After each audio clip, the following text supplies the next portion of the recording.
दोस्तों नमस्ते प्रणाम। आज हम आप लोग के एगो बहुत ही प्यारा सा माता रानी का गीत सुनाते हैं। आप लोग के कैसा लगे कमेंट करो। मैया सागरी नगरिया फेरवा दिहलू भुलाई गईलू मोर नगरी। मैया सागरी नगरिया फेरवा दिहलू भुलाई गईलू मोर नगरी। अन्हरा के घरवा गईलू आखिया तू दिहलू कढ़िया के घरवा गईलू काएवा तू दिहलू।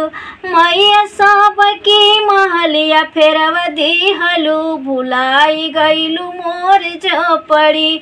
मैया सबके महलिया फेरवा दिहलू भुलाई गईलू मोर झोपड़ी। मैया सागर नगरिया फेरवा डललू भुलाई गईलू मोर नगरी। निर्धन के घरवा गईलू धानवा तू दिहलू बांझिन के घरवा गईलू बालका तू दिहलू। मैया सबके महलिया फेरवा दिहलू भुलाई गईलू मोर झोपड़ी।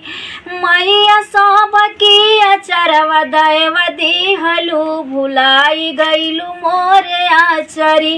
मैया सबरी नगरिया फेरवा डललू भुलाई गईलू मोर नगरी। बढ़िया।